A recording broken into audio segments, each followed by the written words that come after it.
Isang magandang araw sa inyo mga ka-J-Lovers. Meron tayong aayusin dito, dinala sa atin. Problem nito ay no power.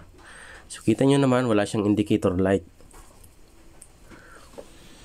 Bali na sabi na may-ari, bigla na lang ito nawalan ng power. Meron pa tong warranty seal.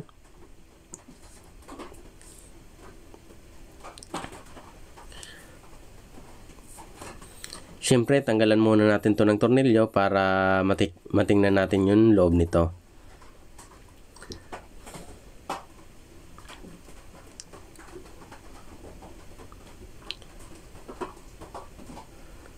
Bali, yung nakikita nyong nakaupo dyan, yung isa sa may-ari. Dalawa kasing dumalad nito. Yung isa ay umalis muna, tapos naiwan yung bata.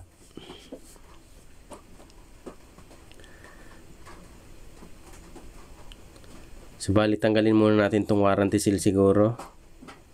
Sabi, wala naman daw tong warranty na.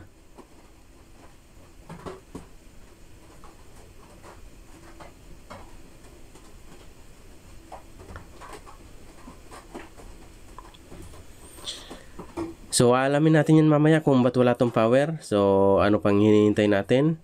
Intro muna tayo.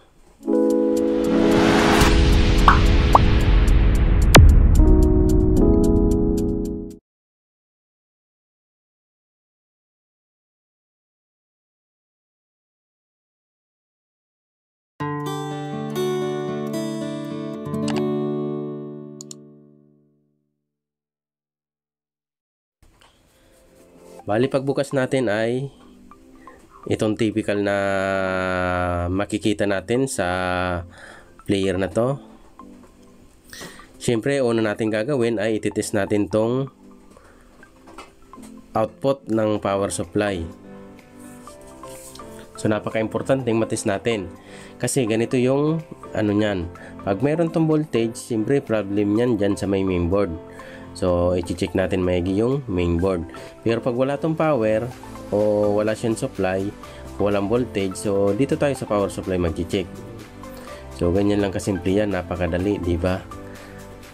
Bali, nakikita nyo naman almost zero yung voltage natin. So, ibig sabihin hindi naman nagda-drop, talagang nasa power supply yung problema. Yan ang titingnan natin.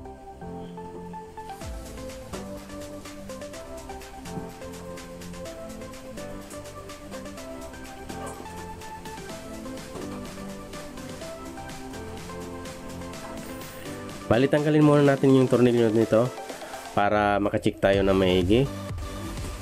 Bali, magpo-promote muna ako ng aking channel. Kung ikaw ay bago sa ating channel at nagustuhan mo yung ating ginawang video, please subscribe and pahit ng notification bell para ma-update ka kung may bago akong in-upload na video. Then pahit na rin ng like button kung nagustuhan nyo yung ating ginawang video. Tanggalin lang natin to mga ka-J-Lovers para makapag-check tayo ng maayos. Makita natin yung pinakapunot dulo ng problema nito.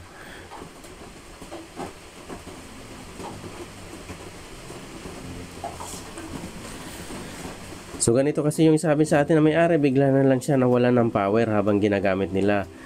So, alamin nga natin kung ba't bigla itong nawalan ng power. Talagang walang power.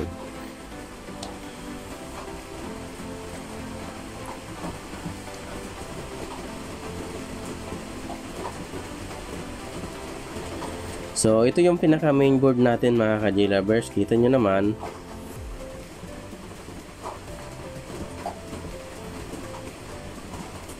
Wala pa siyang history ng repair. Napakaganda pa yung board. So, check ko muna kung mayroon tirang voltage itong main filter capacitor ng primary. So, wala naman. So, bali, nakakapagtaka to mga ka-J-Lovers kasi walang natiram voltage sa filter capacitor. Kahit hindi lumipat yung voltage o zero voltage yung secondary. Nakakapagtaka to mga ka-J-Lovers.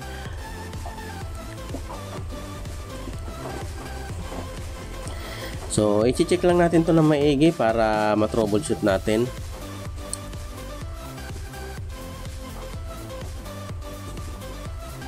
So pasensya na, may kinukuha lang ako mga ka-J lovers.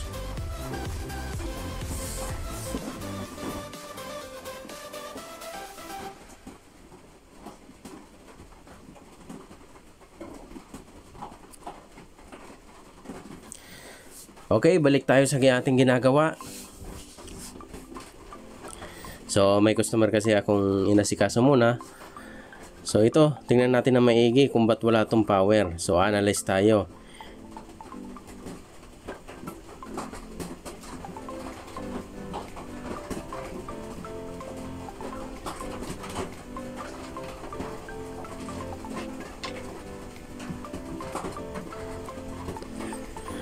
So, mag-check ulit ako ng voltage nang wala yung mainboard. So, aalamin natin kung may voltage bang output to. Kasi kung meron tong voltage na output, ibig sabihin kinain ng mainboard. Pero duda ako parang wala siyang voltage kasi totally zero voltage yung na-test natin kanina. Pero sisiguraduhin pa rin natin siya.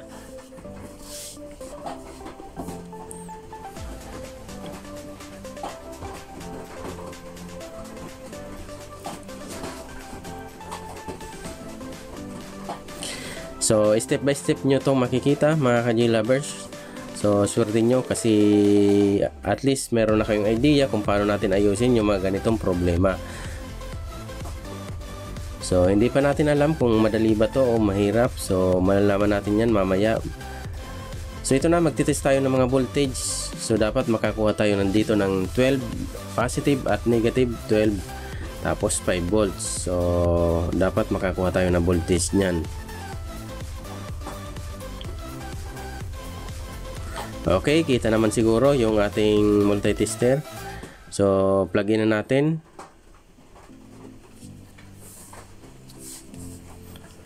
Magtitest na tayo.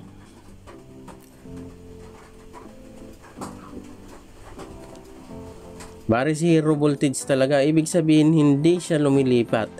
Totally talagang hindi siya lumilipat. So, dito tayo magpo-focus sa primary. Kasi hindi siya totally lumipat. Baka dito may problema sa primary. Test natin tong main filter capacitor ng primary. 9 volts to 10 volts. So, ibig sabihin, drop siya. Drop down yung voltage o napakababa. So, ba't kaya? So, yan, kita nyo, nagti-10 na lang. Ewan ko ba't nagbuwaba to. So, check natin tong AC input. Meron tayong 231 volts. So, okay naman yung AC input natin. Sige, suyurin lang natin to mga ka-J lovers. Next ay yung dinaanan nito. Ito, may dinaanan. Lipat dito. Wala na siyang voltage. So, ibig sabihin may problema tong dinaanan na to. So, titingnan natin at aalamin natin kung ano tong dinaanan na to. Ito. So, diba napakadali. Nakuha natin agad.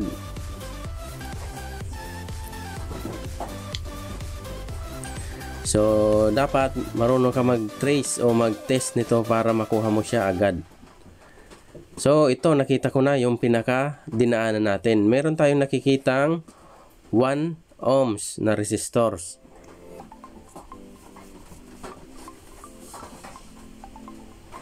So, test ko nga kung meron siyang resistance. So, nasa mig na siya. So, ibig sabihin, sira na to or open na to. So, tanggalin nga natin. Pero pag tinignan mo siya maigi, hindi naman siya halatang sira. So, wala sa katawan niya na makikita mong sira. Dahil nasa mig na siya. So, balik kuha muna ako ng resistor na pampalit natin para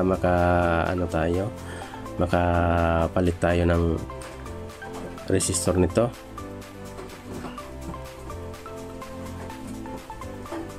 Sana wala nang problemang iba. So, pag wala pa rin siyang power, check na tayo ulit. So, hanap pa tayo. So, bali ang ilalagay ko na lang ito yung 0.5. Wala kasi akong 1 ohms na ubos. Meron akong 1 ohms kaya lang napakaliit. So, nasa 1/4 watts na lang yon.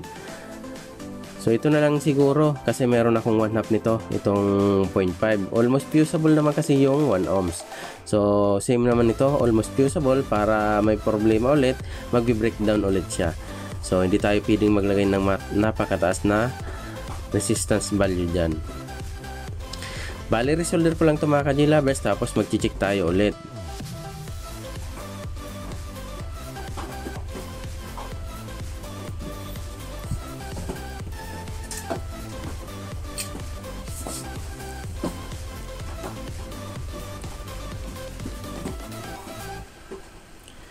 So, nakita nyo yung proseso ng pag-check natin ito. So, simula muna tayo, nag-check tayo doon sa secondary. So, meron, check natin to. Meron tayong 0.9 o nasa 0.5, 0.7. So, yung sinasabi ko sa inyo mga ka-J-Lovers, nagsimula tayo doon sa secondary. Wala tayong nakitang voltage kundi 0. So, almost talaga 0 totally. Nung ganun problema, so dito tayo sa primary, nag-check ulit sa primary.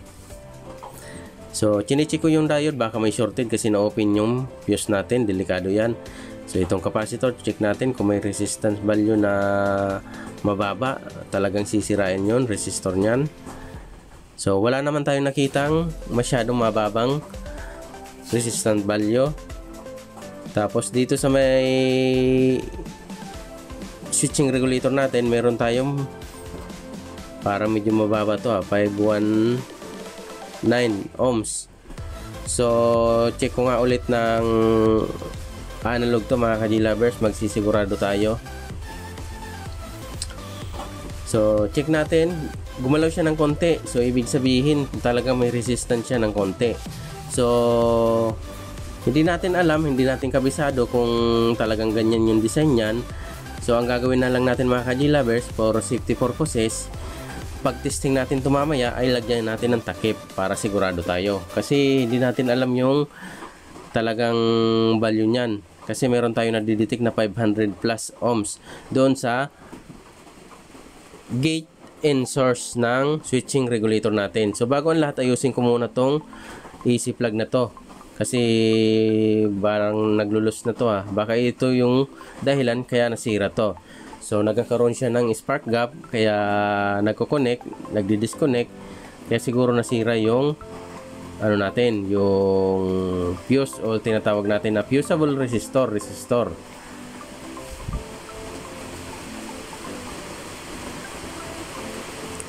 So ganyan lang yung pag higpit niyan. So okay. Bali, titistingin natin ito mga ka-J-Lovers. Dapat tatakpan ko to para sigurado tayo. Baka pumutok dyan. Mabuti nang nagsisigurado. Safety muna tayo mga ka-J-Lovers, ang unahin natin. So wag tayong bara-bara. So kabit ko lang to lahat mga ka-J-Lovers para ma-testing na natin to. So bali, malakas dito yung ulan mga ka-J-Lovers, napapakinggan nyo naman, napakalakas yung ulan dito. So tag-ulan na kasi dito sa amin. Iwan ko lang sa ibang lugar kung ganun rin, tag-ulan na. So araw-araw, tapos kada hapon umuulan dito. So yan mga ka-J-Lovers, na ikabit na natin yung power supply doon sa mainboard. Kabit na natin yung mga tinanggal na natin na connection. Tapos try na natin to, testingin na natin to. Hopefully sana gumana to. Pero pag hindi pa rin gumana, magre-recheck tayo, hahanapin natin yung pinakapunot dulo ng problema nito.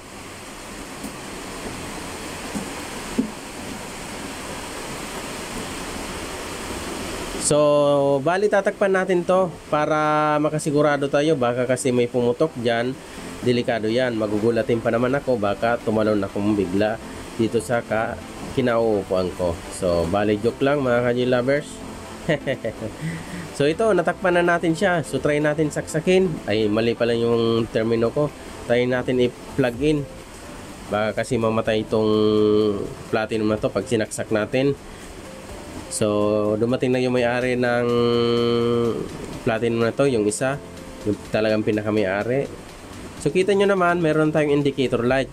Pinindot ko yung power, nagkulay green na. So, okay na siguro to. Para makasigurado tayo mga ka-G-Lovers, try natin tong lagyan ng display. So, lagyan natin ng display. So, kakabitan natin ng input natin ng RCA cord papunta dun sa TV. Para malaman natin kung talagang okay na to. Mahirap na kasi kung meron tong power na hindi wala rin display, so useless din yung pag-repair natin ito. So, kailangan matingnan natin kung gumagana ba siya na maigi. So, inoon ko lang yung TV natin mga ka-G-Lovers para ma-testing natin. So, tuwang-tuwa na yung customer natin kasi meron na siyang power. Pero sabi ko sa kanya, titingnan pa natin kung meron tong information o display.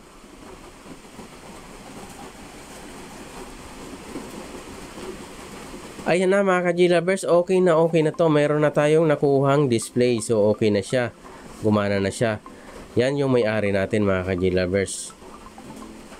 So, sana meron na naman kayong natutunan sa simpleng tutorial natin to. So, pag hindi mo alam, talagang mahihirapan ka sa pag-troubleshoot nito. So, at least meron na kayong idea kung paano natin ayusin yung mga ganitong trouble. So, step by step natin to. So, thank you very much mga ka-G-Lovers. Maraming salamat.